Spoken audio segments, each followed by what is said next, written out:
All right, hello everyone, and welcome to the fifth session of Akagi. Actually, don't really have any announcements, so we're just gonna go ahead and jump right into things. Captain Miller, I believe you have the opening log today. Captain's log, stardate 39401.5. Kagi is currently en route to the Shackleton Expanse, an area of space on the Federation's furthest most frontier. And our mission is to survey some of the unknown regions of the Expanse and also check up on the few colonies we have in the vicinity. And I'm glad we're getting back to Starfleet's primary mission of exploration. I can't wait to see what's out there. On a personal note, I think I finally kicked off this flu and I'm ready to return to duty. And my last day in sickbay, I was visited by Akagi's newest crew member, the very large black cat we've affectionately named Barkley. He, she, it, whatever it is, was a constant companion during my recovery and also an annoyance to Dr. Jensen. I have to say, I like this cat. In log. All right. So, as I said, we're gonna give you guys a little bit of free time to RP, but first, I did want to have a very quick scene on the bridge. So, as you may see by the number of tokens at this point, standard alpha shift, sort of pushing the buttons, let the ship fly itself, and off in the corner as Ensign Fredrickson tries to do his work, Barkley the cat keeps batting away his hand from the controls. Cute little thing. But yeah, give you guys time to RP, so any scenes you guys want to get out of the way.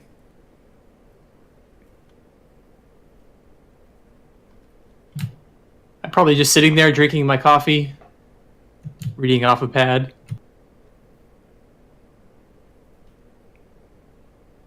Okay. What about you, Zines? Because I know Zines had, I think, what was it, an actual allergic reaction to the cat before? Yeah, but I'm kind of hoping that in the interim that Dr. Jensen has come up with something that is strong enough to make it to where I can actually be somewhat in the same room as the cat. Yeah, it's, what, the 23rd century? Medicine has advanced to a point where that is possible. I mean, geez, you sit next to Ensign Cerule and she's Acacian, so... Yeah, but I was also kind of thinking that that would be more along, like, grooming standards or something, that she would not make me be completely allergic. Ah. Yeah, That's the hope anyways. However you want to flavor it. I'll see Fredrickson having some problems with Barkley, and I'll walk over there and try to scoop up the cat.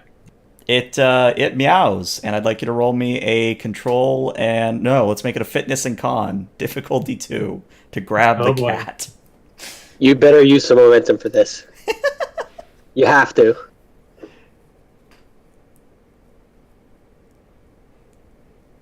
This is not my best, but we're gonna try. We're gonna see what's gonna happen here. A focus in tactics? Sure, I'll let you have tactics.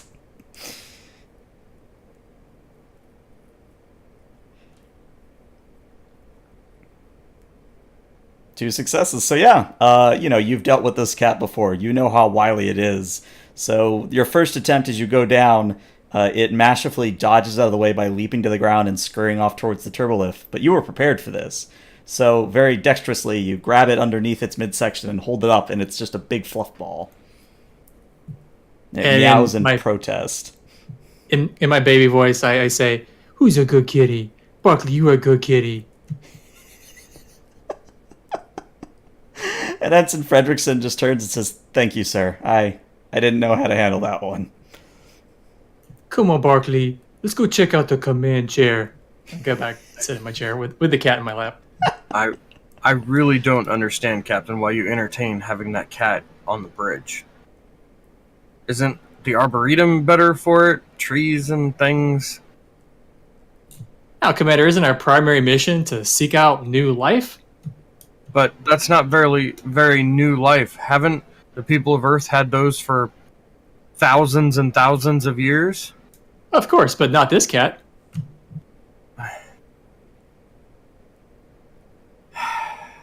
Look at him. He's so cute. Seems like a vast annoyance. So Barkley does that thing cats do where they just look at you and you feel stupid. Yeah, that's the kind of look Science is getting right now. Science just kind of shakes his head and goes back to his console. Ensign Cerule says, I'm sure you'll get used to him, Commander. Maybe. And I activate a program on my pad that has like a moving cursor back and forth so he can do the cat thing where they attack the screen. Ooh, cute. All right. Well, tell you what, I think this is actually a good way to segue into the next scene. So, as you activate your screen and the cat begins batting it around, immediately the ship goes to red alert, and for the briefest of seconds, you think it might be the cat. Bad kitty. Bad kitty.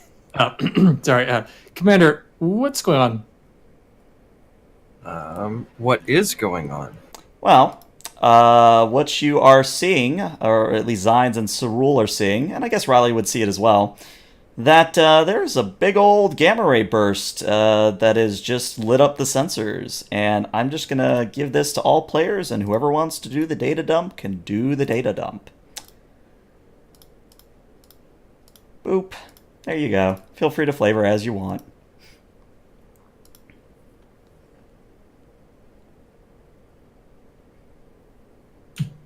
Captain, It's it looks... Oh, sorry.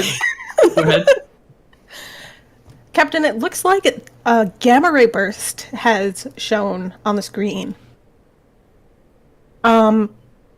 I'm just going to read this now. Gamma ray bursts are extremely energetic explosions that are typically observed in distant galaxies. They are the brightest electromagnetic events known to occur in the universe, thought to be released during a supernova as a high-mass star implodes to form a neutron star or a black hole.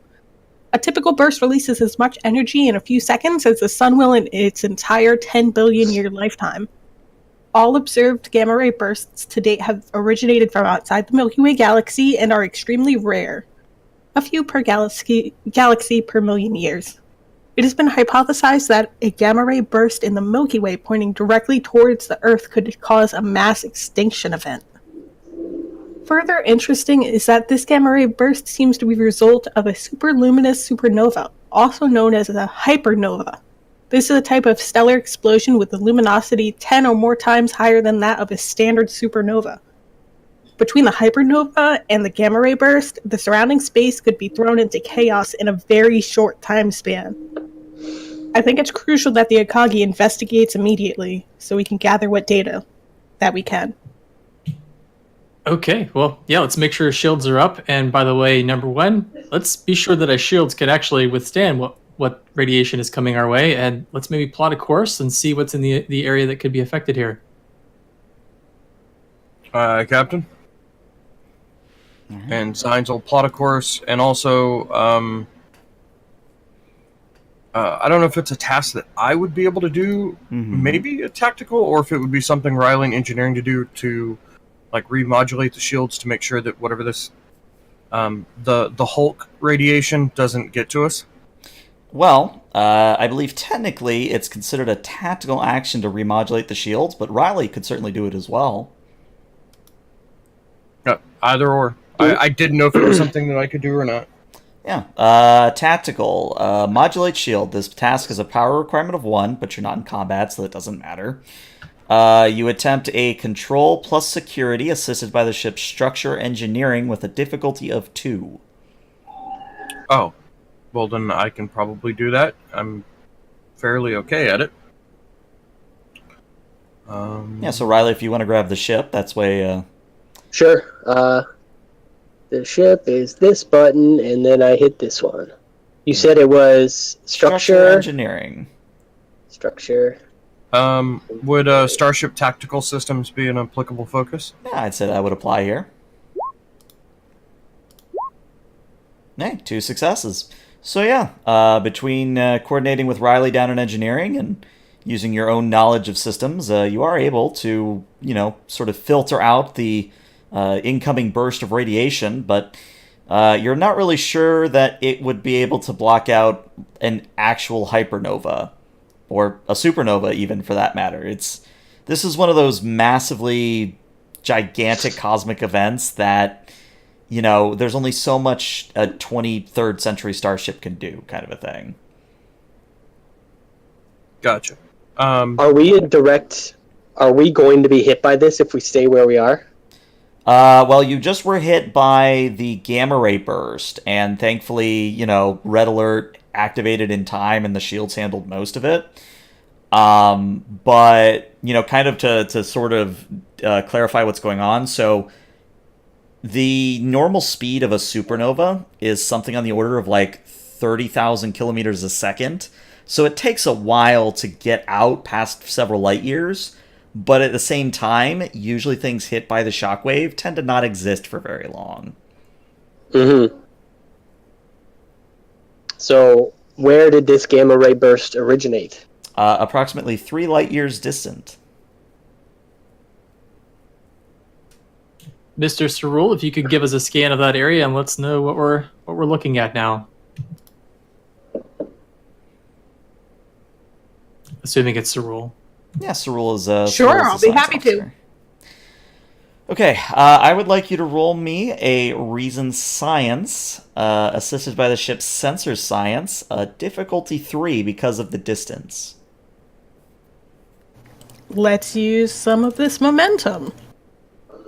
I Now, won't the use all of advanced... The advanced sensor suites, does that lower the difficulty or give us an extra success? It lowers the difficulty to a 2. Okay, so it is sensor science for the ship. All right, I got the ship in front of me. All right, assist from the Akagi.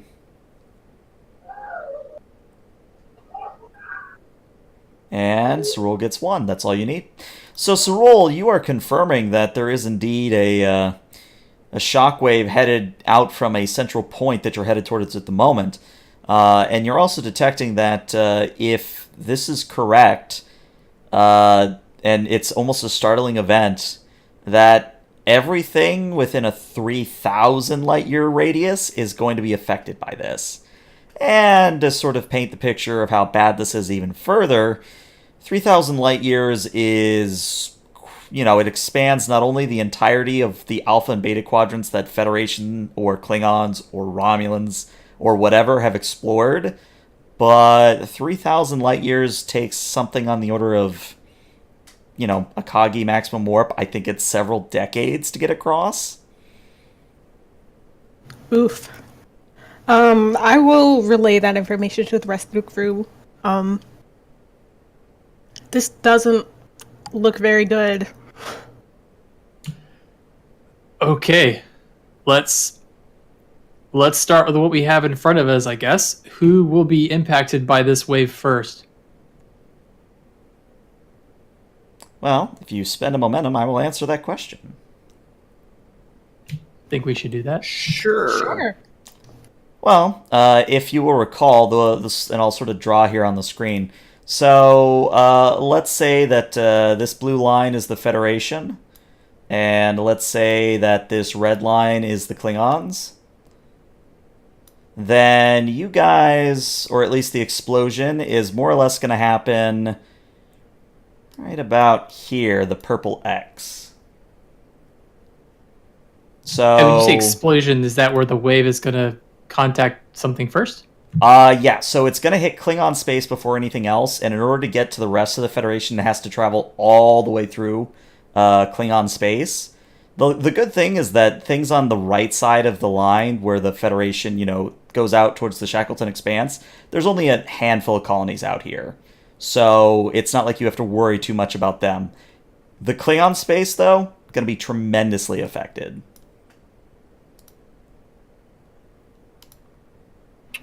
Captain, I think we should...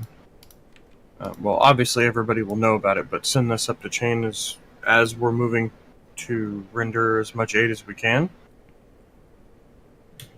I think you're right, number one. If we could open a channel to Starfleet Command, I'll let them know, and let's start plotting a course around Klingon territory towards those colonies on the other side. And in the meantime, I guess we can start thinking of a way to disrupt this wave if possible. Aye, Captain. Opening frequency? Mm-hmm. Miller, would you be taking this on the bridge, or would you go to your ready room to have this conversation? I'd probably go to my ready room. Okay. Cut to your ready room.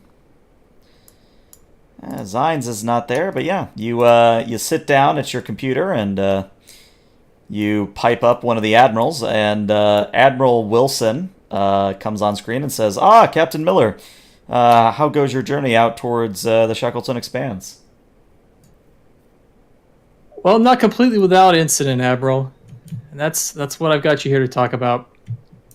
So there's been a tremendous astronomical event, a gamma ray burst, not very far from us, and Akagi's not in any immediate danger, but there's a tremendous energy wave that's going to cross over. So the colonies on our side of the border aren't immediately affected, but a huge energy wave is going to cross over into Klingon space and, according to our calculations, affect up to 3,000 light years from its source. The short news is the Klingons are going to get fried pretty handily. And then, well, on the other side of the Klingon border, of course, when it reaches back to Federation space, we're going to have a problem too. That is grave news indeed, Captain. Have you determined the source of this gamma ray burst? Not as of yet.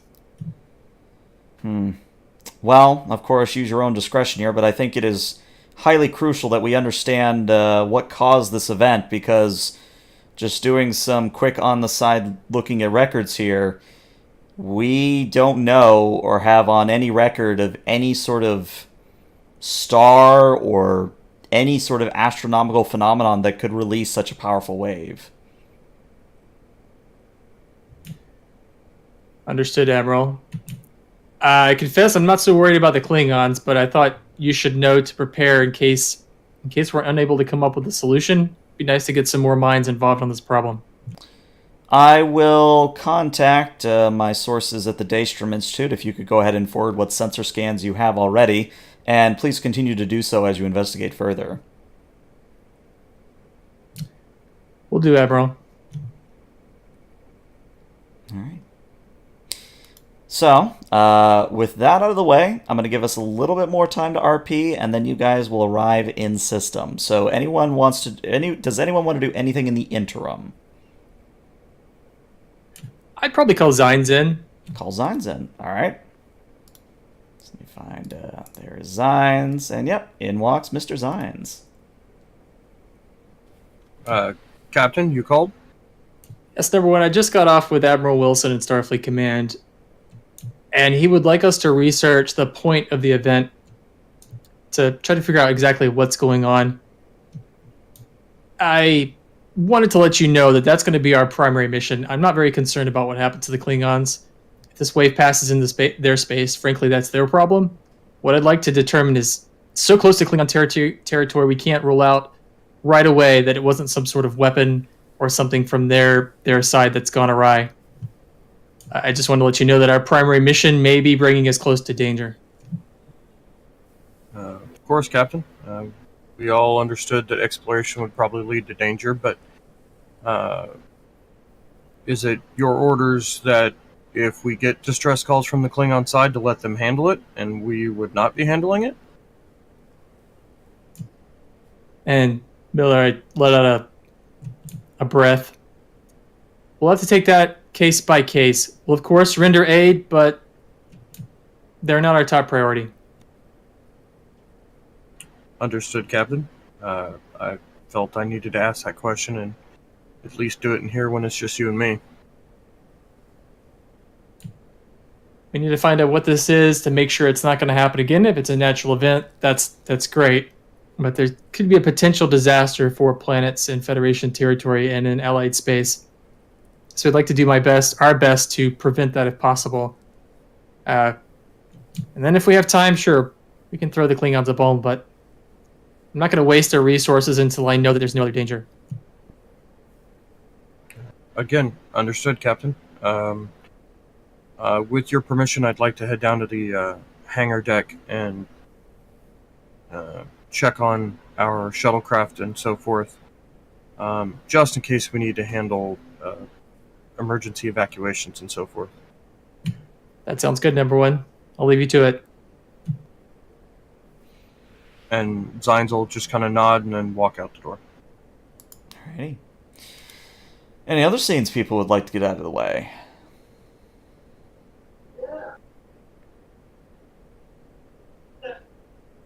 I don't have anything in particular.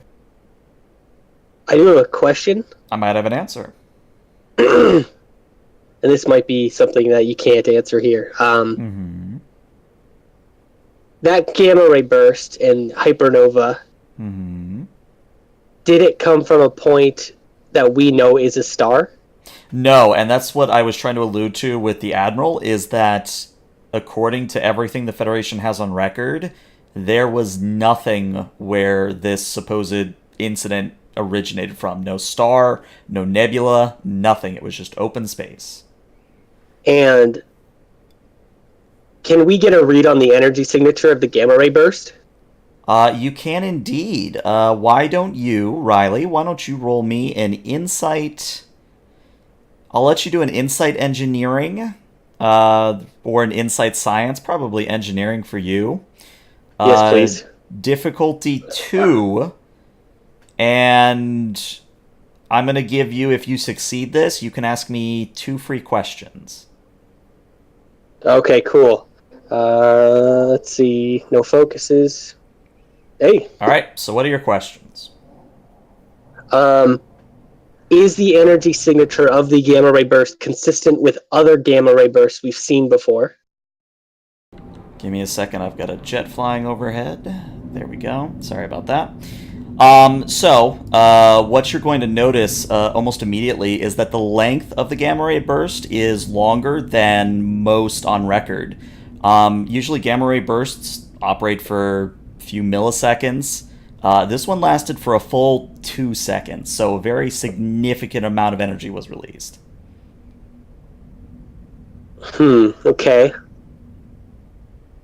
Is the energy signature, does it match anything else on record? Like,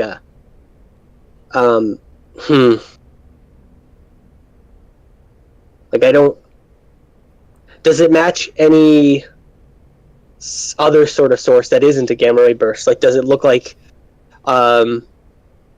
maybe something that would have seen, and of course I probably wouldn't know this, like the Genesis wave or like a disruptor fire or something like that? Just like anything different.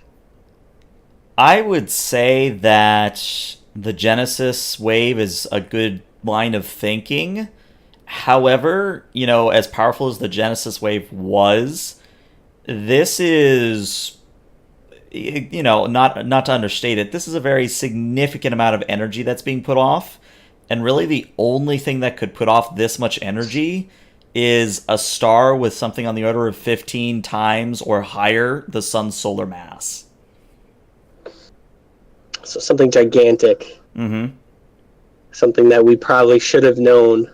I guess it wasn't in our space. Well, this is just... Riley's essentially sitting at a console in engineering and has gone silent just thinking about this stuff. And, like, he's not talking to anyone else. He's just, like, going down a rabbit hole. Almost like when you're on Wikipedia and you start just clicking on, oh, this guy, oh, this thing. Like, he's just going deeper and deeper. He's not talking to anyone about this. So it's just like, what? Huh? Yeah, and the more you read, the more grim the situation appears to be. It's just not good news. Like, there's a reason why, for example, the Hobus supernova is such a big deal for the Romulans, because it not only wipes out their home planet, but it also wipes out a little bit of the surrounding space. And that was just a small supernova. All right, perfect. That's all I wanted to do. Gotcha. What about Zarya? Does Zarya or any of those supporting characters want to do anything?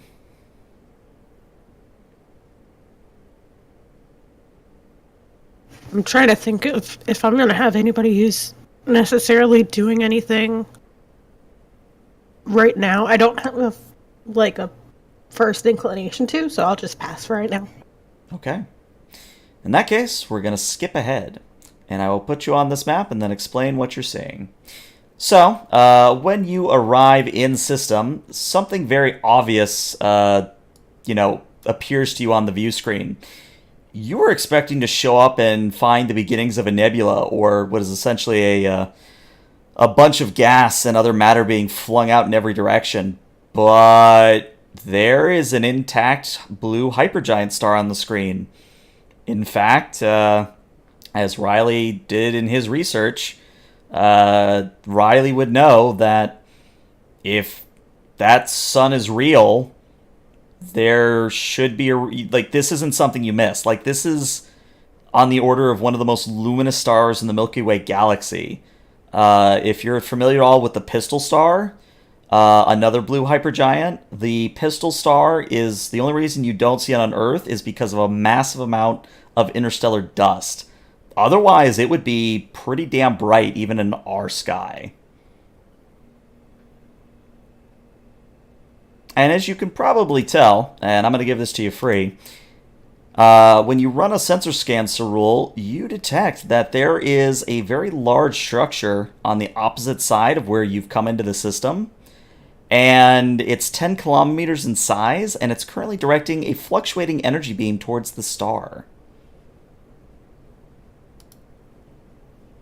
And it's obviously something man-made, right? It's an obvious question, it definitely is artificial. Okay. It's just one of those obvious questions you have to ask. Yeah. Oh, and in case it matters, there is a comet that has been captured by the star. It probably will not last much longer, given the closeness to the star and, frankly, how much energy this star is putting off. But, figured I'd throw in the comet for flavor.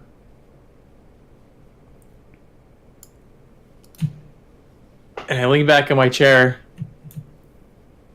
I don't think we missed this star. Anyone care to speculate? You don't think that whoever put in that installation is... There's no way they can be making stars, is there? It's Well, that's certainly the- unheard of. I mean... Yeah, no. Can we tell anything about the station, like, as far as how it's structurally put together on maybe who put it together? I would say if you call Riley up to the bridge and have him look at the data, you could probably do that. Okay. Commander Riley, to the bridge, please. Yes, sir. And then after a few moments, he opens the door. And you see the So I same was sort of scenario. I was doing some research, and that event could only happen if there was a gigantic star like Zines is pointing to the like screen. that. Like that one? Okay. So what do we have here? Apparently, this is a captured, or made, or let's just go with unknown, blue star, and some sort of installation that I was kind of hoping maybe you could figure out who's put it there. All right, I'd like to try to ascertain the origin of that station. All right, so for you, this is going to be an insight engineering. The ship will assist with a computers and engineering, or let's call it a sensors engineering. We'll say Cerule can assist with a insight science. The overall difficulty here, after accounting for advanced sensor suites, is going to be a 4. All right, I'd like to burn a momentum to get an extra die here. All right. You know what? I think I'll give Ugh. Riley. Okay, never mind. Never mind. I was gonna give you a determination, but it's all right. I think I'd rather have that complication because you did okay. All right, so we And got then- 2 successes already. You said sensor science for Akagi. Sensors engineering for the Akagi. I got Okay. both of those. Gotcha. Unless you want to re-roll anything, the end result is you're not sure what's going on with the installation. But I can at least show you what it looks like on a larger scale. Looks something a little bit like this.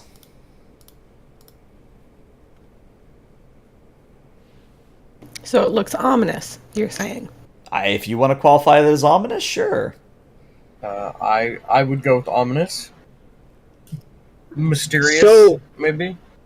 I have no idea what this is, and looking through the ship's computers, it can't get a fix on it. Does it appear to be doing anything to the star or interacting with the star?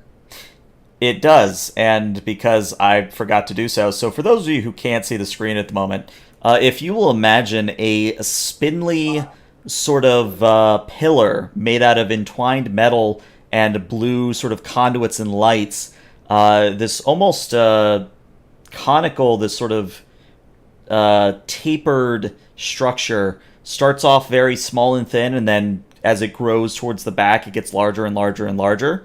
And the key thing is that most of it is empty spaced. When I was using spindly as an adjective, I quite literally mean that it looks like an assemblage of connected wires and pillars and things that give the appearance of almost like someone took some metal, like a metal wire, and then tried to turn it into a star using metal bending techniques. Or not a star, a rose, we'll say. It's like one of those wire toys that you had as a kid, where you can push it in the different shapes. Mm-hmm. It's actually a very good descriptor. But yeah, unfortunately, you have no idea what's going on with this system or this structure, at least until you detect that the beam fluctuates, and the moment it does, a massive amount of energy is released from the star, and I get to roll some challenge dice. Oh dear. And that's going to be important because this effect has the piercing 2 quality. So your resistance is completely gone, and the Akagi is going to take a breach.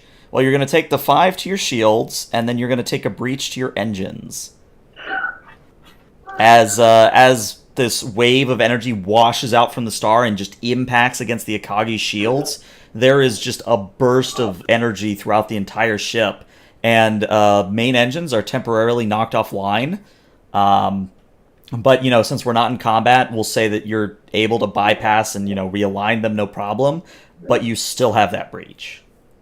Yeah, I immediately, before anyone even says anything, I look at my console and immediately say, Jefferson, I hit a button so I can communicate with them.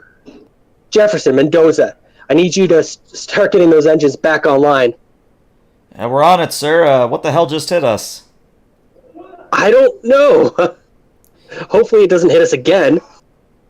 Number one, if you could take us on a safe course around the star to get closer to this installation, and along the way, let's scan the star to see what information we can get, and then maybe fire a probe at this comet. There's just too much going on here to ignore that, I think. And while we're scanning that star, let's see if we can try to assess what on Earth is going on with these energy waves. Aye, Captain. Working on everything you just said. And Zines will take the Akagi around, kind of in the heading it's going around the star, staying inside the comet's trajectory. Mm-hmm. Towards the installation while also scanning the star. Asking, I was almost going to call her Hamasi. Nice. Asking Cerule to handle the sensors, and I'll work with Fredrickson about getting a probe set up that we can drop behind us to capture information about the comet. I was going to do a shuttle until this wave just hit us, and now there's no way we can do a shuttle. It's got to be something that's expendable. Mm-hmm. Yeah, no, I hear you. All right. So, if Cerule, if you would care to roll me another reason science, assisted by the ship's sensor science.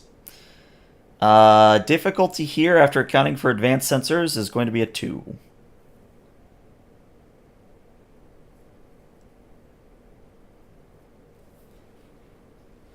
And would she have an applicable focus for this? I think she has sensor operations, does she not? No. Well, the benefit of rolling for her is that you are technically activating her, so you could give her an extra focus, you could give her a value, could give her a talent.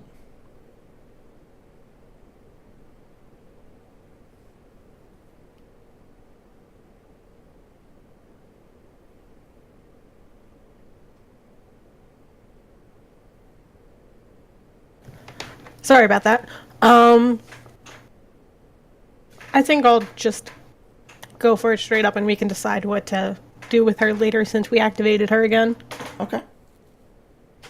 And for the Akagi, it was sensor and Sensor then science. Science. Mm-hmm. All right. With the 2 successes, you learned something again very important.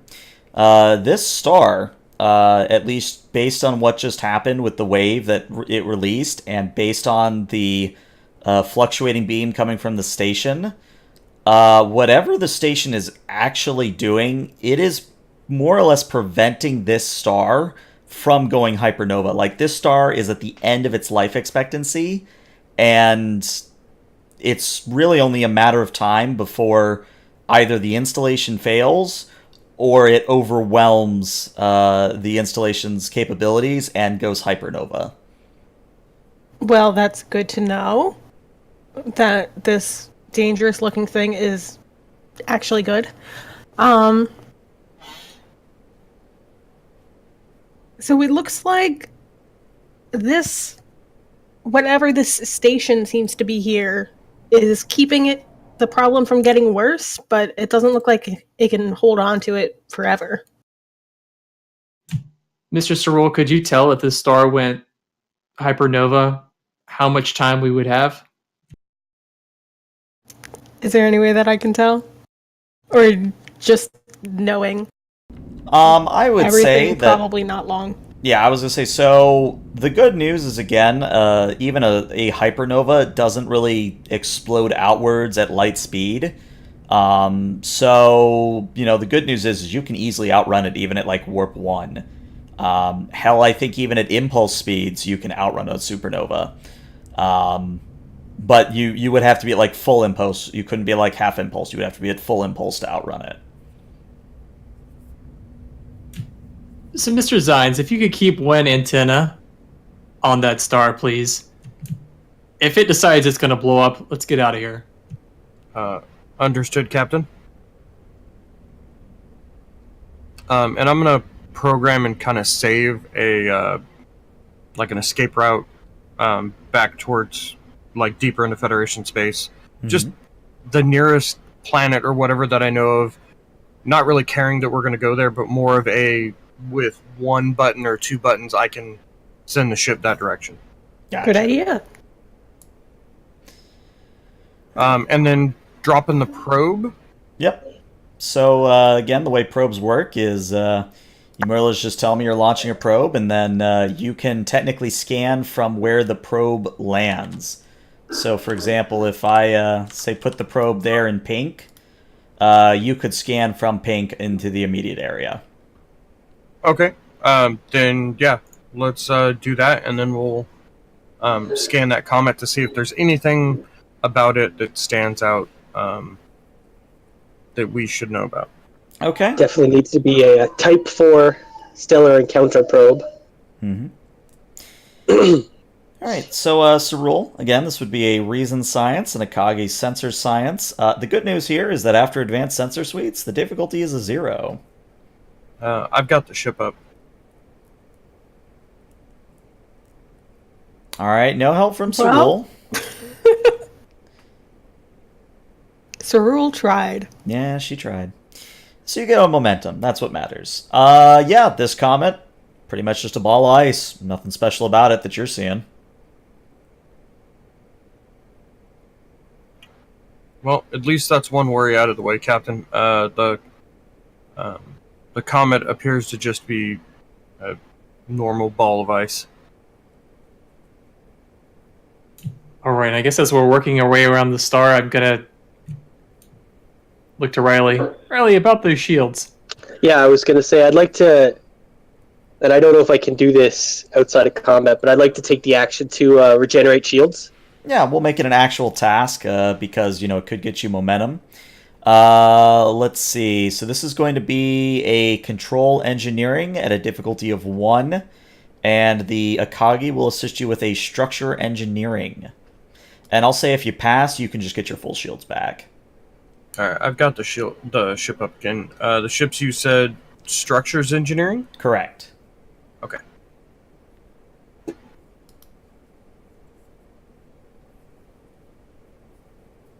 All right, so that's 2 successes, 3 successes, so you have 2 momentum. And yeah, Riley, you have no problem getting the shields back up to full capacity. Excellent. The other thing I would like to do is I'd like to take a mental note of the timing between the gamma ray burst and when we were just hit, and see if it happens again. I'd like to see if there's a correlation between the time. I'm going to give it to you free. If the 2 events are related, then the next one will occur in approximately 2 days' time. Oh, that's... Okay. Perfect. Captain, would you like us to try to hail this installation to see if there's anybody on it? Let's maybe scan it first. As far as when we get around the star, let's take a look at what we've got in front of us first. Even a hailing frequency might affect it in some way. I guess I'd like to know what we're looking at first before we try to talk to this thing. So you do scan it first, yeah? Yeah, I think so. Okay. Yep, we can have Sorul scan it. All right. I don't know, that sounded ominous. No, just making sure. So you are up to 3 momentum, just so you don't miss out. But when Sorul starts scanning the station, a comm channel immediately comes in, and Fredrickson on the bridge says, "Sir, we're getting a hail." Well, let's put it up. Certainly, sir, but the Universal Translator is having a hard time with it. And appearing on the view screen, sort of side by side with the station, is an alien text that almost looks like hieroglyphics. It is completely alien. The Universal Translator is at a loss even where to begin. And lots of greens, lots of yellows, lots of reds. The yellows and reds are muted. They're not like full, like vibrant colors. They're more like darker and less in your face. The greens are vibrant though. The greens are very lively. And it just flashes the same pattern over and over at you. You have no idea what the pattern means, but it is a pattern. And I'll immediately hit on my chair down to Commander Zarya. Hey, Commander Zarya, I've got some flowers I need you to talk to if you could come up to the bridge. Sure thing, Captain. We'll be right up. All right. And a few moments later, as Zarya, you appear on the bridge and you see those hieroglyphics. Okay. Is there anything about it that I might recognize? I know it's completely alien, but like, is there anywhere that I could start with like my knowledge of communication? How to flavor this, because again, you're the linguistics major and I gotta make sure I say the right thing. It's okay, it's fine. If you're familiar with, let's use Japanese for an example. So, obviously, we write and we understand English. Japanese uses a completely different character system. And unless you know how to read that character system, you have no idea kind of how to even begin translating it. So kind of the same thing here, where you can definitely recognize that there is an intelligence behind this pattern. Right. But you have no idea where even to start. It seems like it just might be like logographic or something. Yes. Where if I don't know what the symbol is. Yeah, it is very iconographic, I think is the right word. In that you do see like parts of an image in other parts of the characters, but you, again, have no reference for what those little parts of the image even mean. Right. I think what Zarya would do is pick up a pad, see if she can get it on the pad, and start messing with it. Easily. Like, just tinker around with, like, maybe changing a color, like changing the brightness of it or something might make it make a little bit more sense. Just see if fiddling with it will work. Find some patterns, maybe. Okay. So what I'm going to do is I'm going to do an extended task here. And the way it'll work is this will be a 12 work track, a magnitude of 4, a resistance of 1, because it is an alien language, And difficulty, I'm going to start it at a 4 as well. I'm also going to say that each interval is going to take you approximately 3 hours. That's fair. So we now have that on record. The default task, and of course you can argue for another one, the default task is going to be a reason and science, or a reason medicine is a stretch, but I can see arguments for it. So either a reason science or a reason medicine. And the Akagi can assist you with a computers and science. Can I assist Zarya as Miller, just with Miller's history or knowledge of history? You certainly can. And actually, now that I think about it, I totally forgot that communications is even a thing. So let's do communications and science for the Akagi. Okay, I got the Akagi. And yeah, so it is a default difficulty of a 4 to start off with. So you might want to spend some momentum here. And Zarya, with me assisting you, you get a d20 reroll. Awesome. Would my cultural flexibility apply? Sure, why not? Awesome. So that reduces the difficulty by 1. Mm-hmm. So you're down to You difficulty said- 3. Reason Could I plus- assist with a command insight? Sure, why not? And a focus in history? Yep. Focus in linguistics? Yeah, most definitely. Wow. All right, so we're up to 5.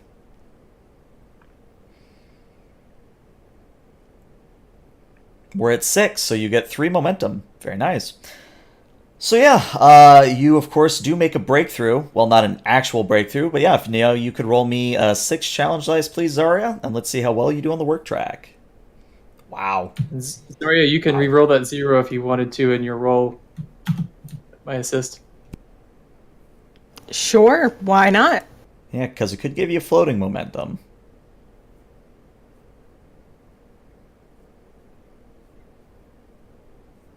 All right, so you actually have 1 floating momentum, and if I may make a suggestion, spend it on getting rid of the resistance. Let's do that. All right. So, you do make a breakthrough, and you're beginning to, see patterns and otherwise sort of snippets of what certain images might mean. I would say that you've made a significant breakthrough here. But you still haven't gotten a full translation, if that makes any sense. The best you have at the moment is you have 1 letter translated, and it is a letter T. And the letter T does show up quite a bit. Well, if there's 1 letter to have, T is a good place to start. I'd prefer E, but T works too. Yeah. All right, so if you'd like to try again, the difficulty is now a 3, which would be lowered by 2 by your cultural flexibility. And you need 3 more breakthroughs here. So that was that one was 3 hours of time, right? Correct. Unless you would like Yes. to spend Okay. momentum to cut that in half.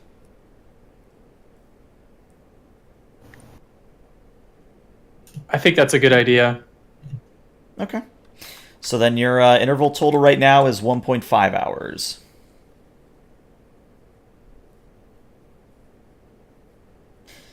And while we're working on this, I probably would have asked Cerule to scan the station. Mm-hmm. See what we could find. I think we skipped that because they hailed us. But while Zarya and I were working on this.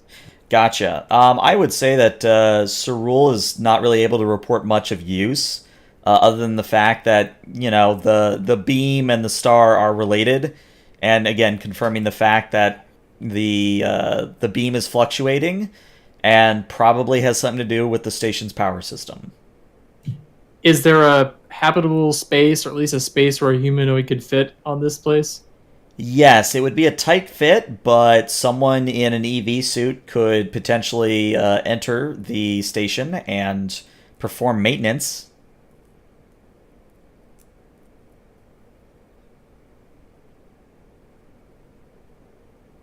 Yeah, that's not ominous either. Mm-hmm. Are there any obvious entrances we can see? No, and that is something that would strike everyone as strange, is that this does not appear to be something that was built with a, say, maintenance structure in mind. This seems to have been almost like a work of art that has been repurposed. Oh, one more question, and we may want us to roll for this. But when the burst of radiation was launched from the star before that damaged Akagi, was the station damaged? If you give me a momentum, I will answer that question. We are happy to do that.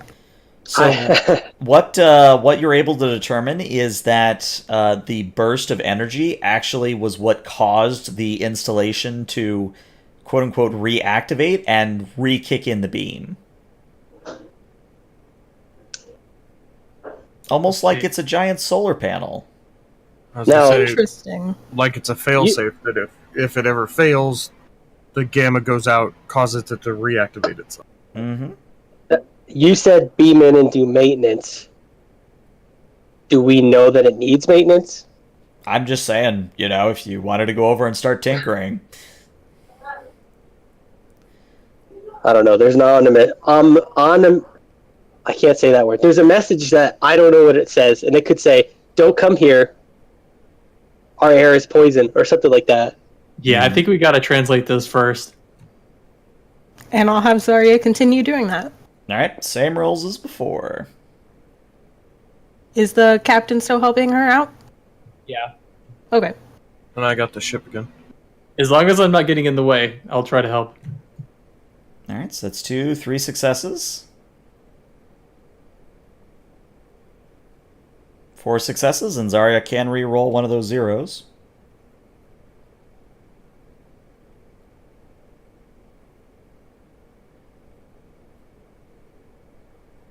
Oh. Ooh, I'm gonna take threat for that complication. Okay. So yeah, go ahead and roll me some challenge dice here.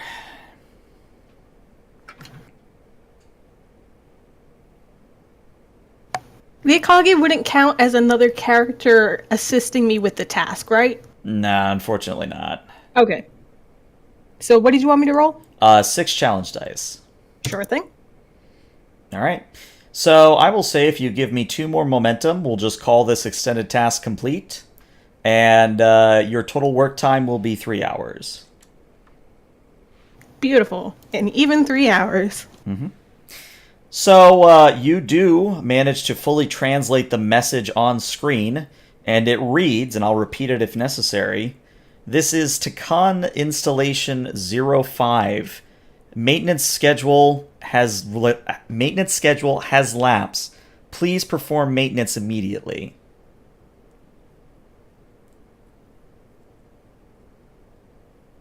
Who or Wow. what are the Takan? How do we perform maintenance on this? And I I walk over and volunteer. put my hand on Riley's shoulder. Hey, Riley. I hope you had a good breakfast this morning. Yeah, I volunteer Mendoza to go over. I mean, I'll do it. So out of character, do we know anything about the Takan? Would we Nope. know at this point? Okay. This is what I'm flavoring in my canon, as this is the very first instance that anyone has ever even heard of the Takan. Captain, being this is a unknown, possibly hostile installation, would you like me to go with Riley over there to act as security?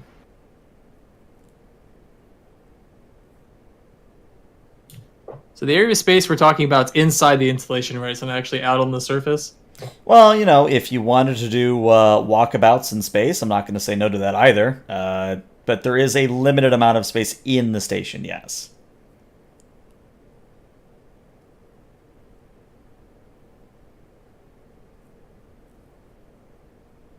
Or do we think that only one of us could fit inside the station? I would say that 2 people would be uncomfortable, but manageable. Definitely don't do 3 or more, though.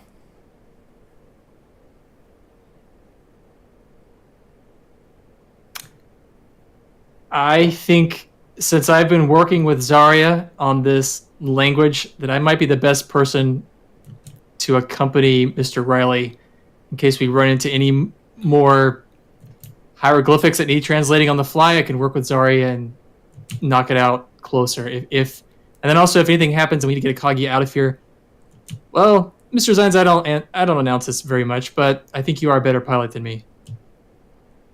Well, to be perfectly honest, Captain, that's a foregone conclusion. But there is a little thing about protocol about captains not going on away missions.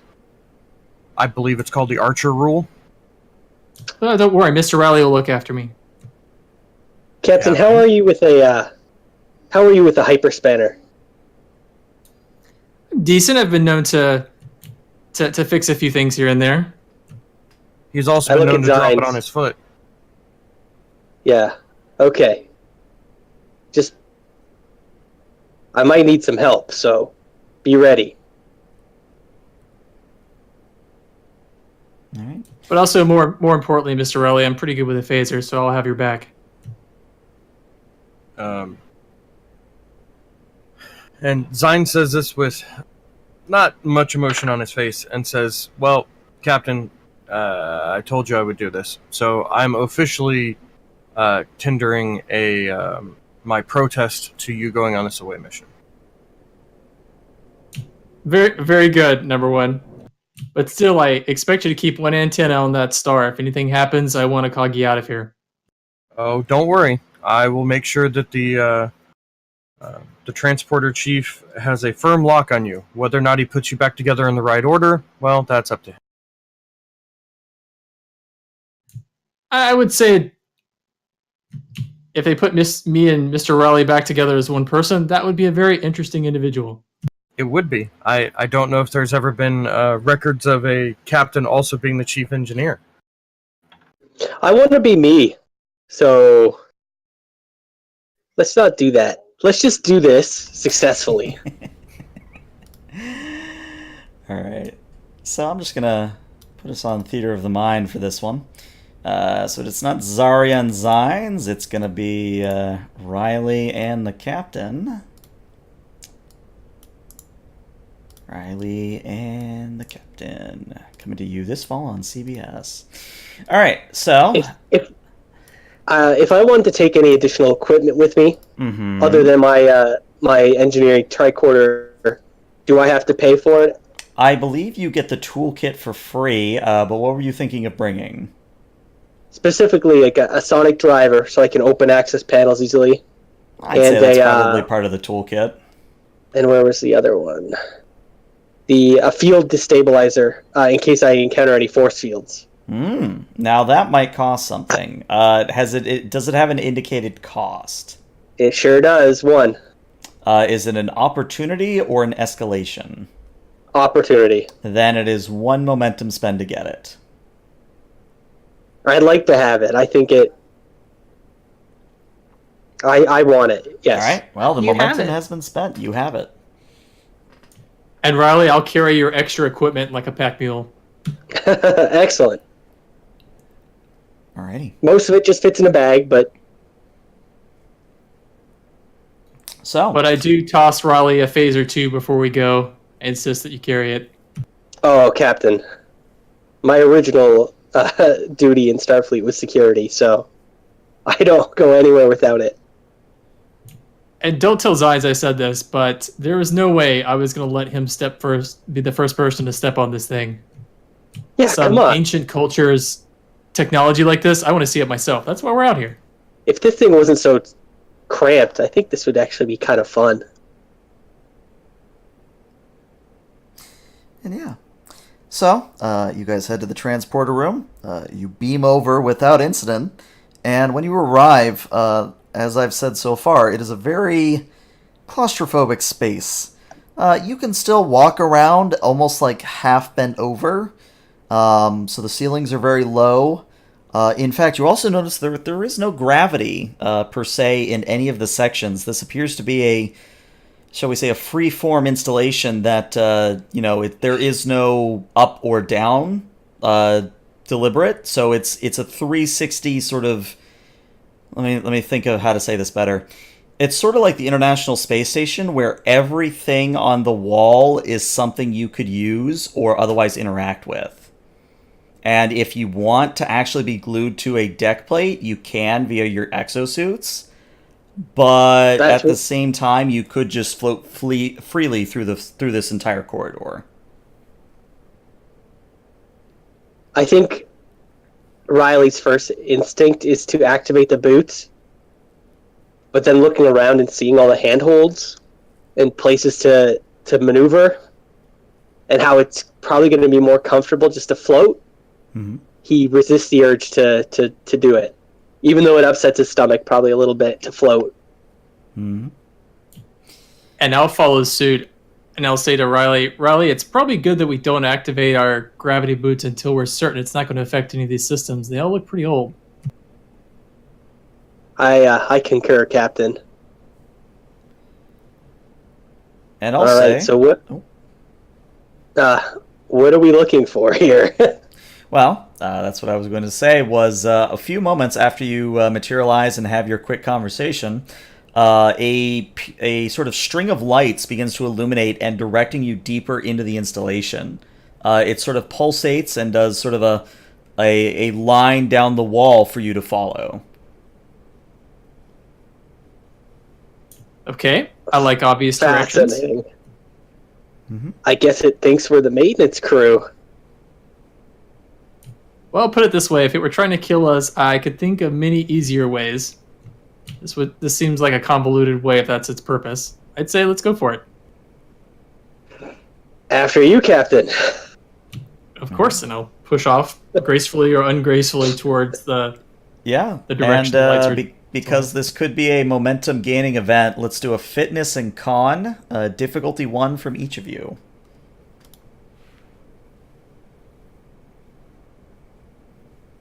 Why am I getting flashbacks to walking on ice? They're not going to fall on their ass, but they may run into something.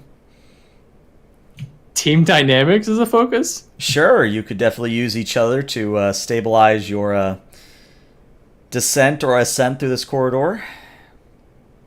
All right, one success each, so you're fine. Using the suit's built-in thrusters along with a few handholds, you're able to follow the winking lights, and eventually you come into what is a much larger space. I would say it's about the size of a Defiant-class crew quarter, and so there is room for you to, stand comfortably now. But what strikes you immediately is that there is what appears to be the pulsating core of the station. And Riley, I would like you to roll me an Insight Engineering, please, difficulty 4, to see if you can determine what the hell this thing is specifically. Would a focus in warp core mechanics or flight control systems apply? I'll give you warp core mechanics. And that was Insight Engineering? Correct. Difficulty 4. Hey, Riley, why don't you have my determination? That's be brave, be bold, be Starfleet. So what do? You push me to touch the thing with my hand? Or something? Yeah, go in there, Mr. Riley. Maybe you assist me. Yeah, I think that sounds better. I'll boldly walk in with you with my tricorder in hand, scanning for you. Like, I'll take this side. All right. Well, it is a difficult. That'll count as 2 successes, correct? Correct. And if you buy any more dice, it counts as having already bought a dice. So if you wanted another die on top of that, it would be 1 threat, 1 momentum, because you don't have 2 momentum.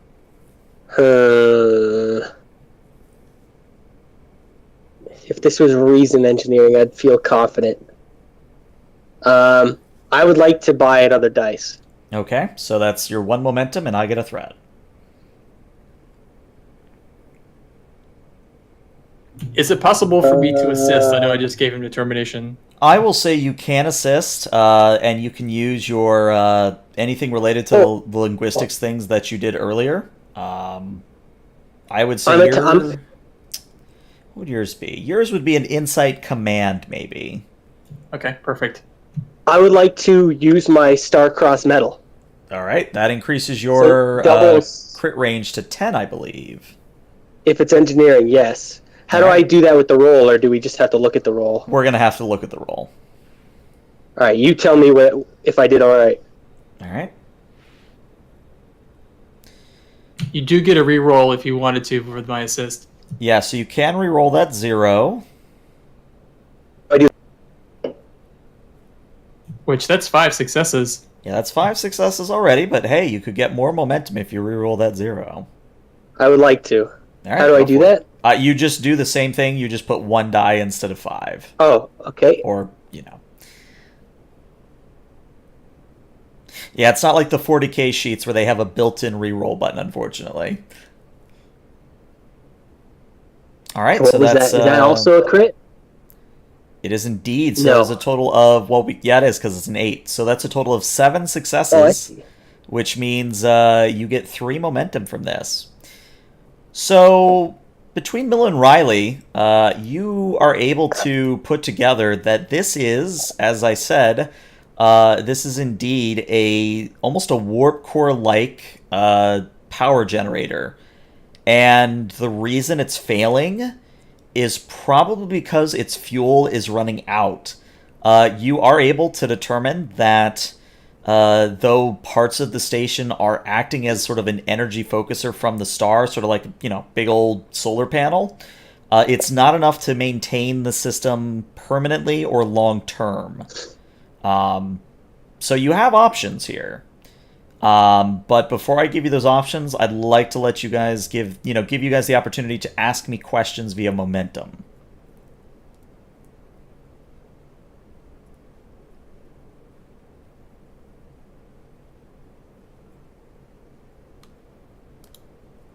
So when you say the fuel source, crap, this is going to cost me momentum That's fine. to ask. I want to use the momentum. Okay. Is the fuel source dilithium? Well, they are not using dilithium stabilizing crystals. However, you are able to tell that if you gave up about 90% of the deuterium and anti-deuterium stores on the Akagi, you could probably fuel this thing for a few years, or at least long enough for someone else to get out here. Okay, I relay that information to the captain. That sounds like a plan to me, Mr. Riley. Do I know if we sacrifice that amount, will we still have enough to get back to Federation space safely? So that is the caveat space here. or outside? Yeah, well, you're in Federation space at the moment, but the caveat to this is that if you give up that much of your fuel stores, you'll make it about halfway to the nearest refueling platform. So someone would have to literally either bring you fuel or fly out and tow you back. So long as Okay. Akagi can get out of range if this goes sideways, I'm okay with that.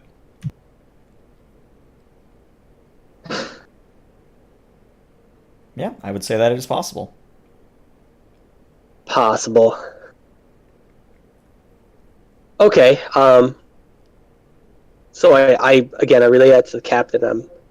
I'm not totally excited to give up to give this all up, but it's the most immediate idea I have. Well, whatever's going on here, this installation is key to this problem. So if we can keep it running, I think we can solve whatever's going on until we can get more minds out here to figure out where all of this started from. If we lose this facility and this star goes up, a lot of people could be hurt. As long as Akagi can get to safe distance, that's all that matters. Can I tell how much longer this station has currently before it fails? 4 days. 4 days. So we could. So basically, to one rush. more big old gamma ray burst, and then boom. Now, ELH, you said that our fuel fuel reserves, right? The deuterium? The deuterium and anti-deuterium, yes. Could we use that ice comet that's flying around the system? You said it was ice. Could we pull some hydrogen out of it? You can indeed. But it would require, obviously, to fly out there and begin mining operations. And Riley, looking at your values, I'm going to tap one of your values here. The more they overthink the plumbing, the easier it is to stop up. You know, you're not 100%, understanding how the solar system is working, but if you were to, say, replicate what you're seeing and somehow direct the energy it gathers back to the station, you might be able to create a literal sort of mirror network around the star that could supply enough energy to this thing.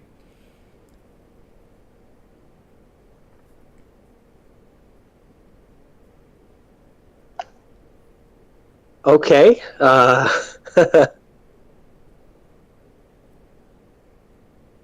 What do you think, Captain? What would be the risk in that? Well, the risk in that is you would have to have literally every single small craft you have, ranging from your executive classes all the way down to worker bees.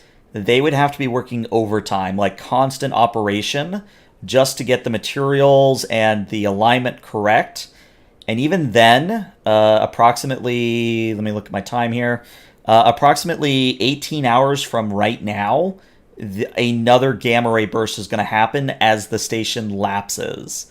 So you might be able to, extend that window, but if you're not complete within 18 hours, then the next energy burst could fry everything that you're doing. I don't know how I feel about that, Mr. Riley. It sort of feels like we're cavemen trying to fly a plane. The real problem is this isn't Federation technology. It's not even Klingon technology. I don't exactly know everything that's going on in this facility. So there could be something that we could do that's easier.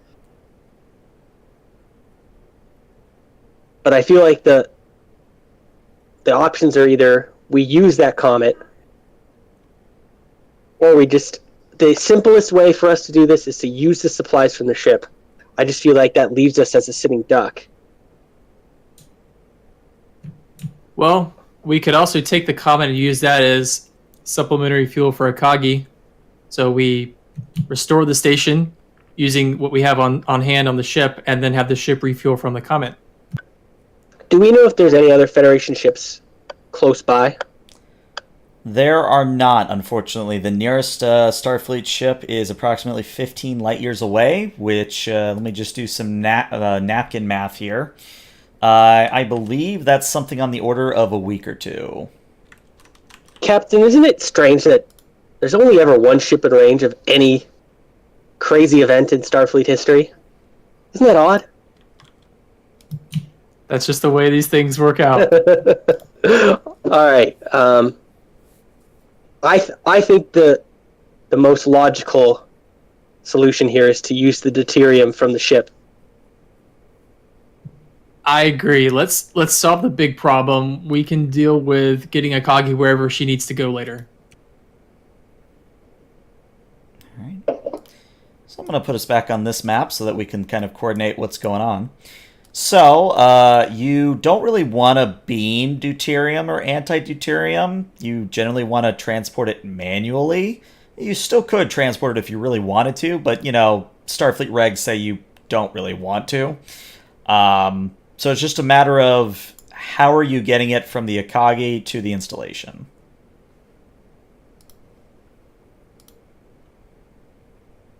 I would leave all of that to Riley, whatever you think is best. I think we have to find an airlock on this station.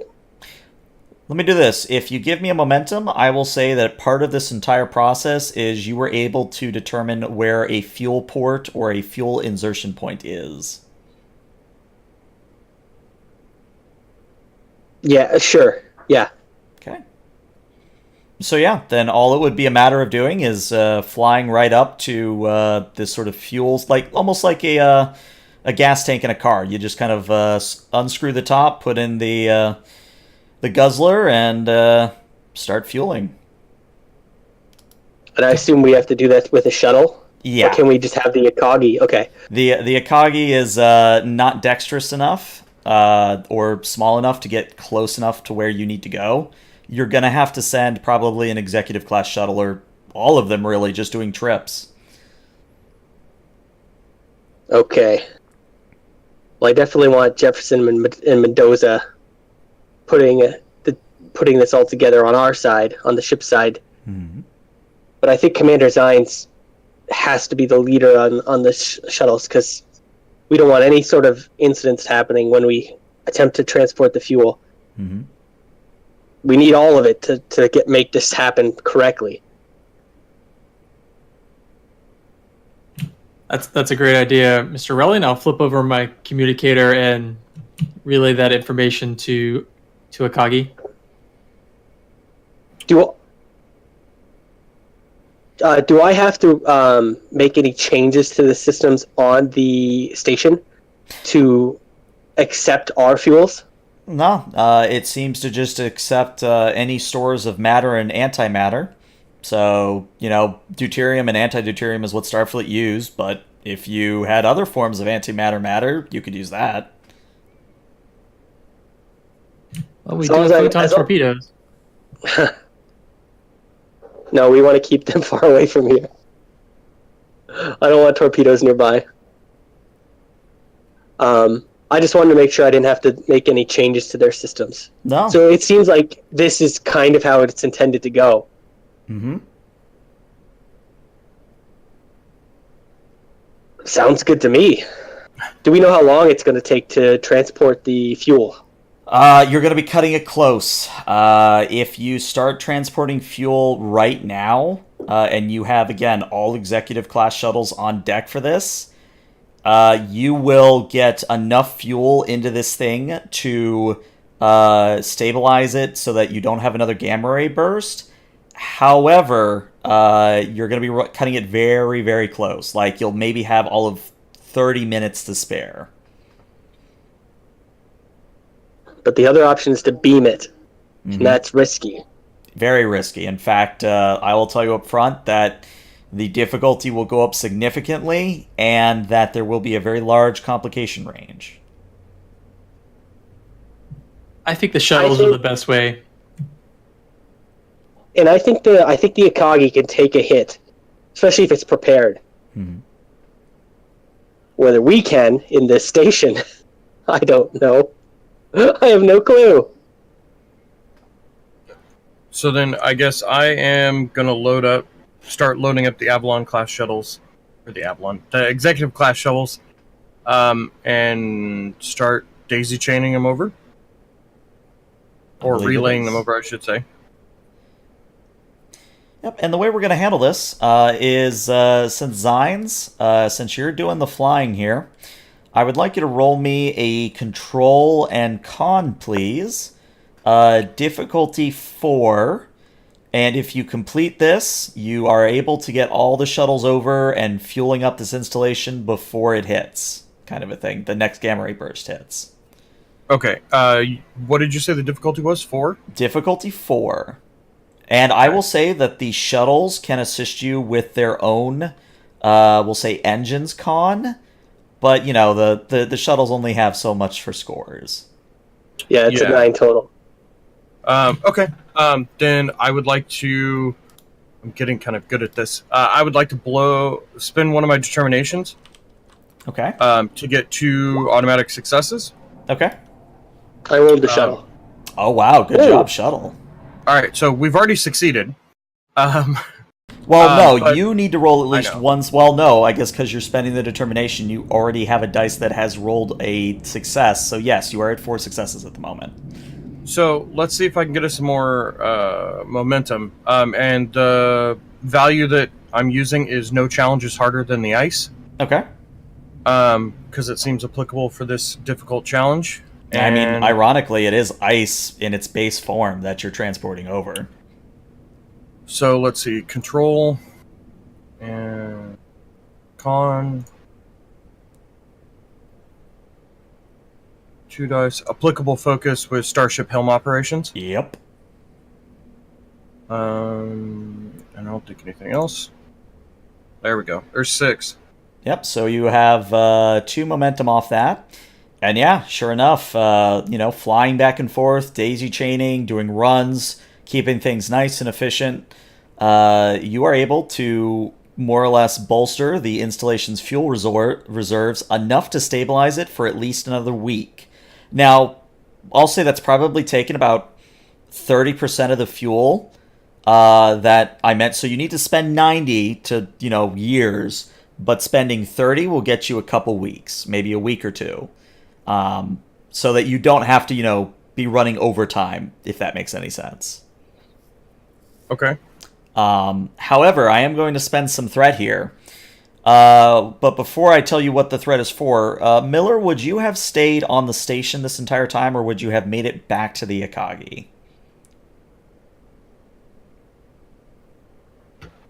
That's a great question. I probably would have gone back on Akagi with one of the shuttles. Okay. Then there's nothing more for me to help Raleigh with. Yeah. Can I request a replacement then? Nope. Say again. Could I have a replacement then, just so I'm not alone? Oh yeah. It's not a problem getting someone else there with you. I'll take Chief Weak-Ass. Okay. Yes, you He's can. an engineer. He's small because he's a Tellarite. He is indeed. Yeah. At least he's compact. I shouldn't say small. They don't like that. Well, that's insulting them, and they love being insulted. The idea being that Miller is on Akagi while Zines is circling with a shuttle. Mm-hmm. I would like that to happen, just so I have another engineer who can help me out. All right. So, 18 hours later, all this happens, and you're starting to all finally breathe a sigh of relief. When Captain Miller, you see appearing before you, decloaking, are not 1 Raptor classes, not 2 Raptor classes, but 3 Raptor classes, and because your day wasn't bad enough already, 2 Katinga classes. And that's where we're going to take our break. So yeah, we're going to take a 5 to 10 minute break, and we will be back then.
And we're back from break. And, sort of to catch anyone up, the Akagi has been refueling a Takan installation.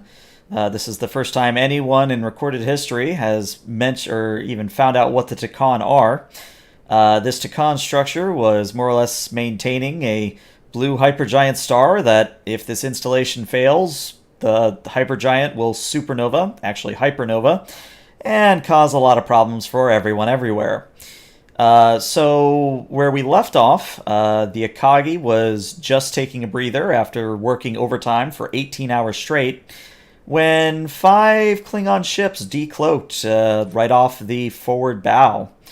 And to sort of again set the scene, there are 3 Scale 2 Raptor classes, so 3 Raptor class scouts, and 2 Katinga class vessels. Those are about Scale 3.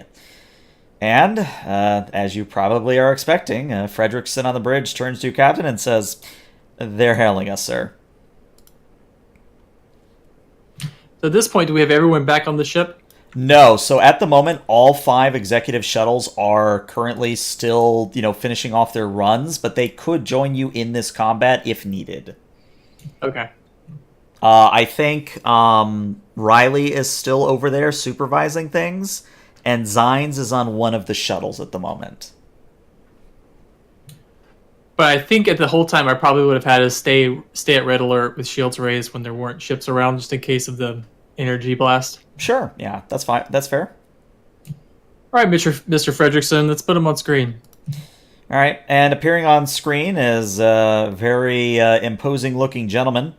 He has very prominent forehead ridges, very long hair, especially for a Klingon, and he, you may not be 100% familiar, but you're pretty damn sure that he's holding a very high rank. And, in fact, that suspicion is confirmed when he says, "This is Chancellor Volvag of the Klingon Empire. You will relinquish your stellar weapon immediately."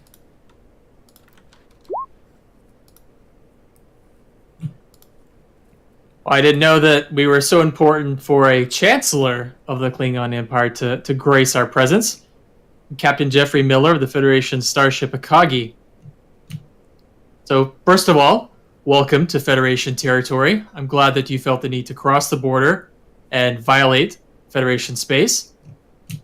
What do you think that we have that's a weapon, Chancellor? You are holding before you a weapon of untold potential. If you thought that we would just sit idly by while you performed another Genesis device, you are sorely mistaken. I can't say I'm familiar with anything called a Genesis device, Chancellor. What we're currently doing is trying to repair this facility that we've discovered in order to prevent another disaster like you've described. We actually weren't even in the area around the first incident. A likely story. We've recorded and have on record several gamma ray bursts directed towards some of our colonies. We know that you were testing this weapon. Well, I know for a fact, Chancellor, you don't have any proof to back up that claim, but since proof isn't really interesting to you and you've already made this statement, what would you like?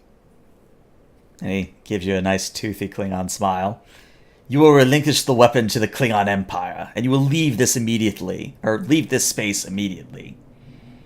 So, what you've decided to do is cast off the Kittimer Accords, invade Federation territory, conquer Federation space, and possibly attack a Federation vessel. Did I miss anything in your plan? 1 second. Oh, I hate it when they do this. The one where they almost hover over your house and they never go away. All right, it's gone now. He, again, just his smile gets even larger and says, "Again, if you think we're going to let the Federation have such a weapon, you are sorely mistaken. Sorely mistaken." And he says something in Klingon off screen, and they begin powering weapons. Now, I will say, you get to say one more thing, and it will be a roll. It will be a difficulty 5 roll, but there is a chance to prevent combat still. All right, so what I said was going to offer myself up to you, ELH. So I have a value that says that Klingons are an anathema to peace in the galaxy. So Miller has the belief that you cannot work with Klingons. It always results in combat. Mm-hmm. So what I'd like to offer up is a complication. Mm-hmm. Because what Miller's going to try to do is go against his value and I'm going to challenge this value. I'm going to try to make peace with them. Okay.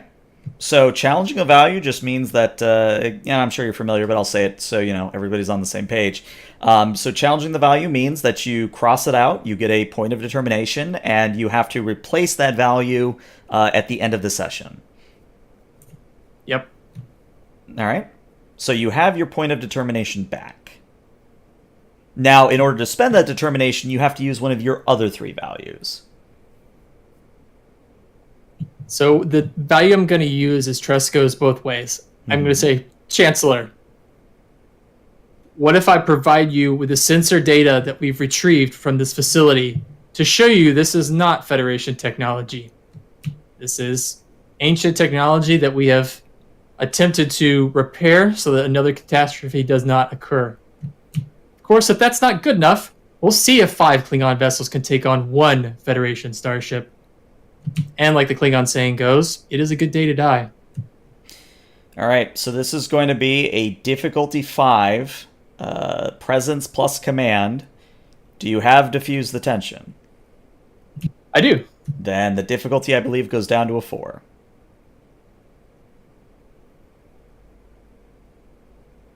And unfortunately, nobody can assist you on this.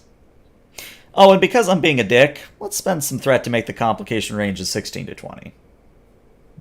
Okay. Let's see, focus in leadership, diplomacy? I think diplomacy and leadership both apply equally. Yeah, let me see how much momentum we've got. We've got 3. How much you want to burn? Let's see. If I use 3, I can get the 5th dice. Because I've got... Well, actually, ELH, I think advisor or diffuse the tension gives me an extra d20. It doesn't reduce the difficulty. Well then yes. If you would spend the... so if you spend your determination, that's 2. The 4th dice would be from diffuse the tension, and then the 5th die would be the 3 momentum, yes. Yeah. Yep. If you guys are okay with that. Let's go for it. Cool. So I'm going to roll 5 dice. Well, roll 4, because one of them's already a 1 from your determination. Oh, that's right. 4 dice, command presence. And pretty much, if you don't roll a success, it's a complication. And we did say a focus in diplomacy? Yep.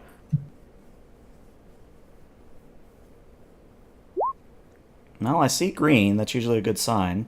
Oh! All right, so that is 6 successes. However, there is a complication on the field. Can we use a momentum to buy it off? You would have 1 momentum at the moment. So you do momentum and a threat? I'm going to say I'm not going to let you buy it with threat. Okay, we'll just keep the momentum. Okay. So, the Chancellor Volvog, considers your words and says, "Very well, transmit this data, and I will show you firsthand that sometimes we do accept proof." And he says it in such a sarcastic manner that my voice is not able to communicate, but you're pretty damn sure that unless you send him something amazing, he's probably not going to go for it. But you've at least stalled for time, which is important. Well, in that time, I'd like to get all of the shuttles back on board. Okay. And again, this is very important. So, do you want the shuttles on board in your shields, or people, essential personnel, back in the Akagi, but the shuttle's still out so that they can, if need be, fight, kind of a thing?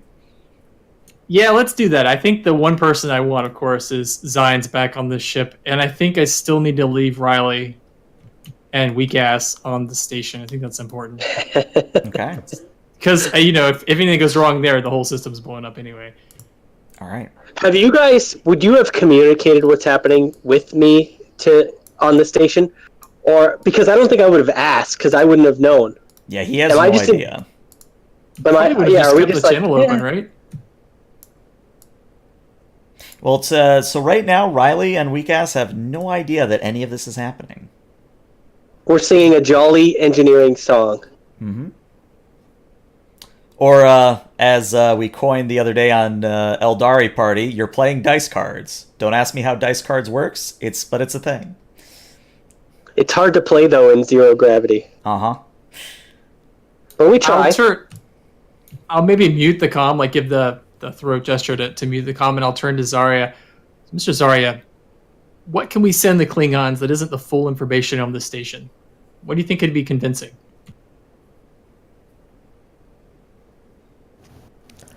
I mean, I'm not sure if they are necessarily going to believe how dangerous it is unless we give them the whole picture.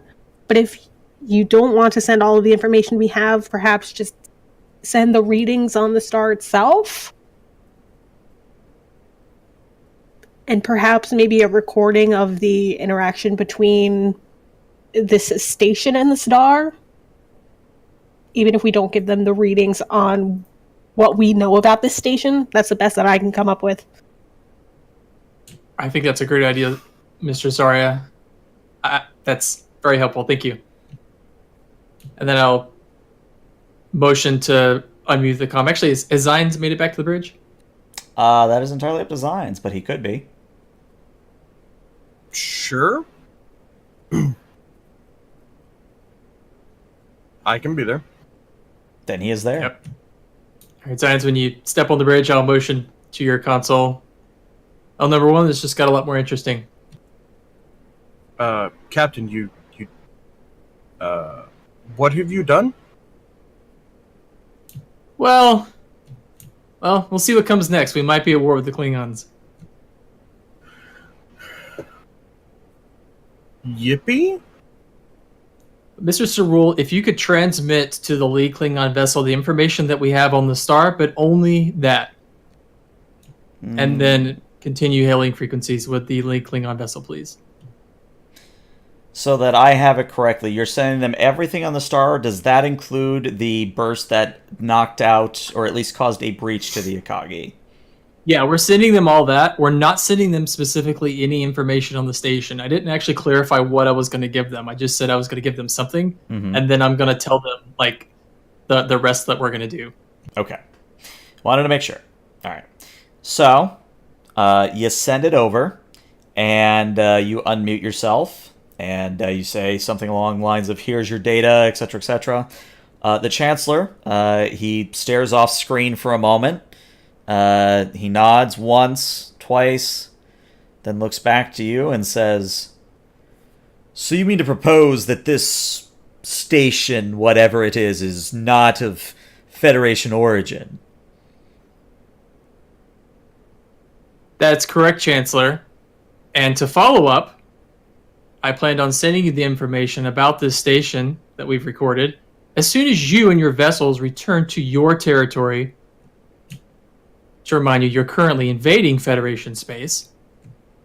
But once you're safely on your side of the border, in an act of good faith, I will give you the information that we have on this facility.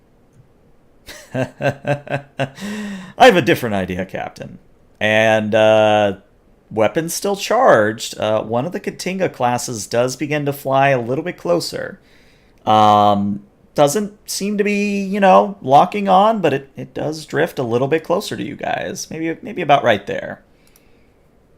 Just remember, Chancellor, I've got all the cards here. You could destroy Akagi, but then you gain nothing. And in a feat of agility, unless any of you opens fire, what happens is, as it continues forward, the Katinga class actually begins turning midway, and it does a complete... oh dear, can I... You know what I'm trying to do here. I'm trying to turn the ship all the way around, but I can't seem to grab the rotation thing. There we go. It completely rotates around and falls in right beside you. So maybe about there. And the Chancellor says, if this is truly the threat you make it out to be, then I see no reason why we cannot make this a joint operation.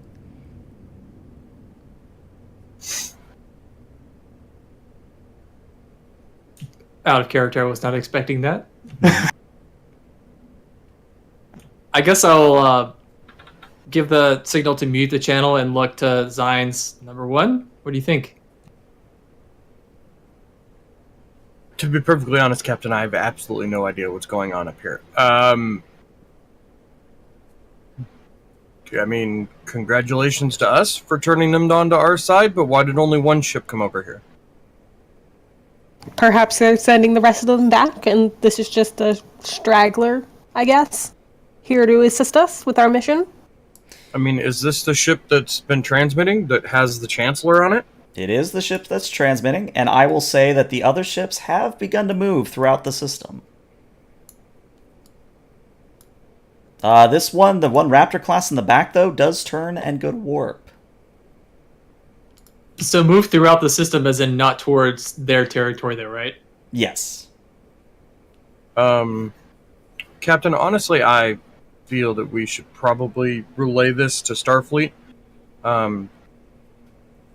Letting Captain Wilson know that we have 4 Klingon ships that came into our space and threatened to destroy one of our ships, and let him know that the Chancellor of the Klingon Empire is currently on one of them. That's a good idea. If you could send that encrypted communication to Starfleet. Also, let's raise Mr. Riley. All right. So, Riley, you've just lost a hand of dice card to Weak Ass. You get a hail from the Akagi. Weak ass, come on, you're cheating. I can see you hiding the cards. It's not my fault that you don't know what to look for.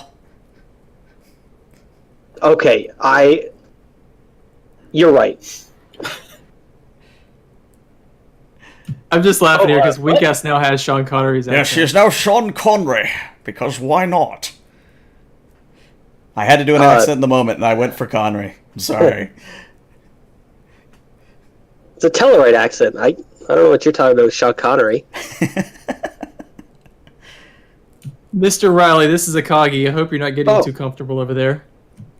Oh, no. Work. We were working very hard. What about you? Everything fine over there?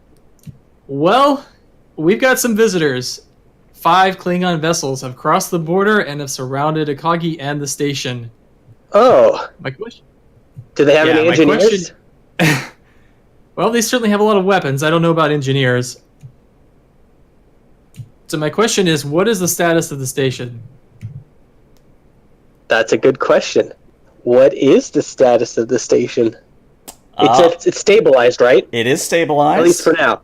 It will run without issue for another 1 to 2 weeks. After that, it's going to need more fuel.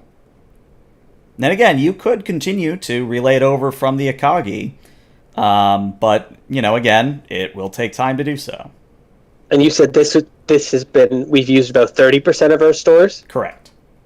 Okay, so we've used about 30% of our stores, and I think we've bought about 2 weeks, but we need a long-term solution. And I think that's just going to be, that's something Starfleet's going to have to come up with. I don't know if we have anything available here.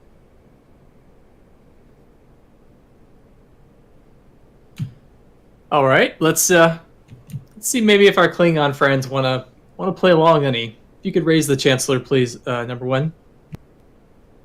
All right, so Chancellor Vovog appears back on the screen, and he's just laughing. He's even got a mug of blood wine in hand. He says, Captain! Blood wine? Yeah. He says, Captain, I thought you would be crying in tears of joy. Consider this an honor. Sure, Chancellor. Oh, my question is, if you're here to assist, then we will take your assistance. The station needs some deuterium in order to repower its systems and stabilize this star. You've got a lot of ships around here. Would you offer up some of that deuterium? How much do you need? I'll have my engineer relay the information to your vessel immediately. So you send the data over, and he says, very well. However, I require one thing, Captain. and I'm just waiting. I would like an official thank you letter from one of your admirals. I'd like to put it on my wall. I think I understand him better now. I will relay that request along. Very good. And he turns off the comm like midway drinking his blood wine.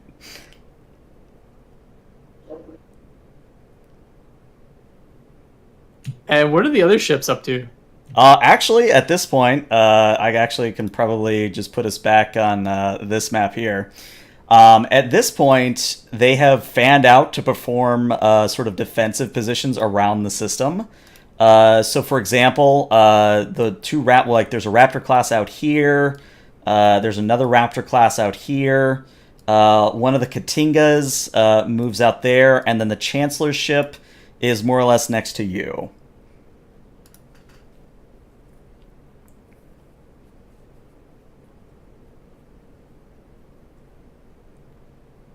So with that information relayed, are any of those ships making motions like they're going to provide the deuterium for us, or something else? You do know, you start to wait, and it starts getting to that awkward period of, are they actually going to do it? And then from at least the Katinga classes, small shuttles, like Scale 1 shuttles, begin flying towards the installation.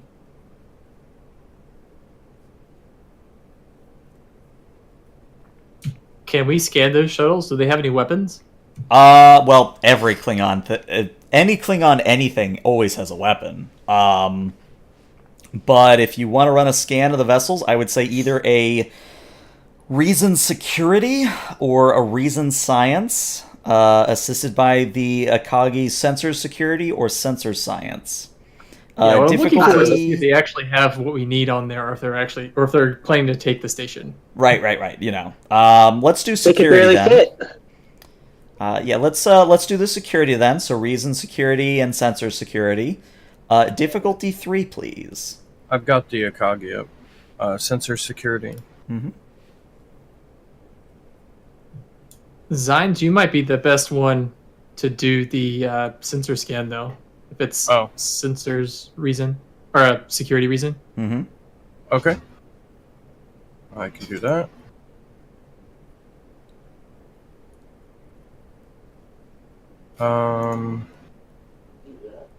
Applicable focus, probably not Starship Tactical Systems. No, because you're scanning the contents of the shuttles, not the actual shuttles themselves. Okay, then that would be a no. Yikes. Okay. Well, you succeed, but there's a complication. So you are able to confirm that they are just carrying deuterium and anti-deuterium. But the complication is that as you're scanning, your console literally blows out in your face, and dealing a grand total of 3 stress of damage. Well, that's not very nice. That's probably my fault. I'm gonna blame the cat. The dander got into the console's power source. Goddamn cats. Srule's like, hey, I'm right here. You're not a cat, you're just cat, like, I don't know. Okay, then. Only the humans would say that she looks like a cat. So, yeah, cool. My console blows out in front of me. And I will yell for an engineer to come help me put it back together. All right. So, long story short here, because I am sort of running up against an internal clock, and I will apologize for it being a shorter session.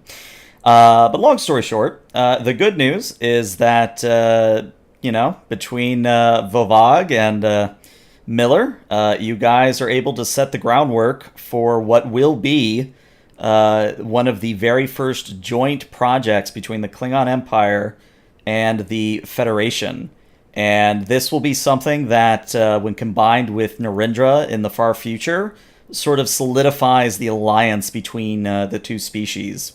Now, the one thing I will say about this, and something that will be communicated via Admiralty, is that this structure is rated the same classification as the Guardian of Forever, meaning that the system is blockaded at all times and that no one is allowed, except for maintenance purposes, allowed anywhere near the installation. But yeah, I think that's where we're going to bring the episode to a close. But we are still on stream because there are a few things I want to handle. So, this is sort of the culmination of an arc, a very small arc, but an arc nonetheless. So I would like to award you players each a arc milestone. The next thing, while you're figuring out what to do with your arc milestone, I believe we need to do reputation. Correct me if I'm wrong, but have we rolled reputation for you guys before? We did once. You did once. Yeah, that's how I got the medal. Okay. I wanted to make sure I had remembered correctly. So, again, the way it works is if you're specifically trying to get a medal, you are rolling, we'll say, 3 dice here above a 13, so 13 or higher. If you're not going for a medal, you can roll a 10 or higher, or whatever your reputation is or higher.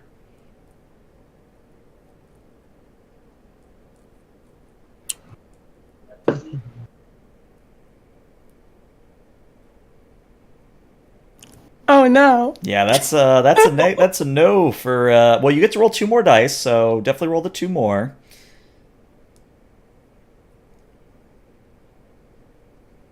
Less oh no. Slightly less oh no. Yeah. So Zarya, you're going to go up to reputation. Riley, what is your current reputation? I don't remember. If you click the cog on your sheet, it should be on the second page. There should be a field for it. And 11. I know we changed how we're doing reputation, but isn't a 20 still a crit, which is 2? Yes. So Zarya is going to be getting a grand total of 2, 3? 2 or 3. We'll say 3. Why not? So Zarya would be getting 3 reputation, which, again, could go straight towards a medal. And Zines is going to get 1, because remember, we're looking for over here, because, the higher rep you get, the harder it is to advance. So for that 17, you would get 1. Then mine's 11, so I don't get any. Well, no, it's 11 or higher, so you get 2. Oh, so I'm up to 13? Mm-hmm. Okay, And I perfect. had one more die that the captain gave me. I had it backwards. Sorry, Zarya. I rolled. Never a 8. I mind. should have rolled over at 11, so I don't have anything to give you. Sorry. Yeah, I was saying, and Captain, you can roll 2 more dice.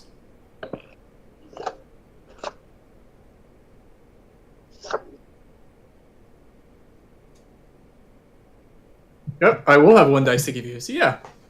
There you go. So that would mean that Zarya would be up to, I believe, 14? Question mark.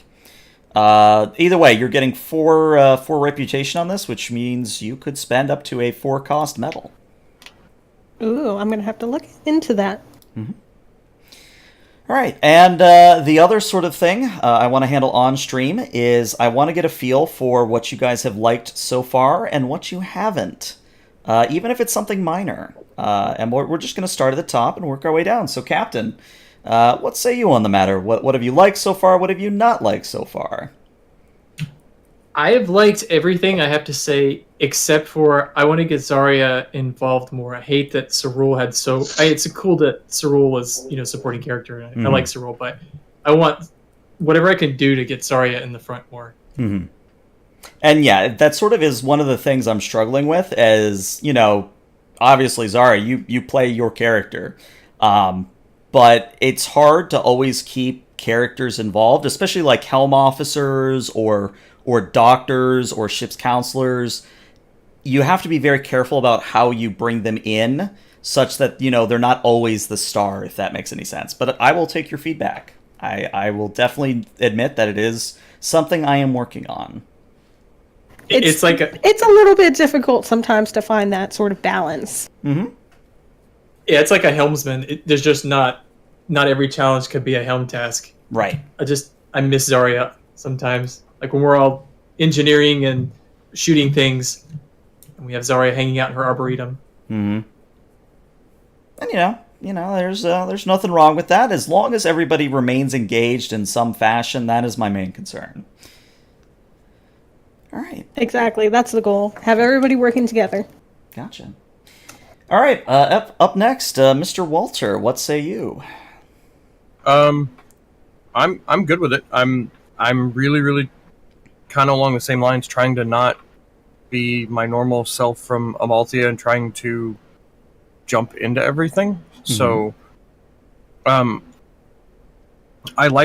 personally, from doing all the couple of other ones, I really do like the fact that we are not in like combat 24/7. I like the fact that we've gotten to do research and that, the first contact and things like that. I really dig those more than just hucking a bunch of dice and shooting. Granted, my character is basically set up to huck a bunch of dice and shoot stuff, but I like that we've done a lot more of everything else and not just ship combat. And yeah, I mean, as you saw, I was ready if ship combat was a thing today, but you guys pulled off a diplomatic situation. A diplomatic resolution is what I'm trying to say. So yeah, I will say that usually, especially for my groups, unless you're like the Amalthea where you've got the caretakers and you can't really reason with drones, 9 times out of 10, combat is avoidable in some way or fashion. But of course, if you guys want to see more combat, we can certainly do that. But let's go to you, Riley. What say you? I've got no complaints at all. I've enjoyed everything, especially like mixing it up. I like that we've done different things every time. This is my first time really playing online though, so maybe I'd flip it on you and say, is there anything that I've been doing that's been off or weird?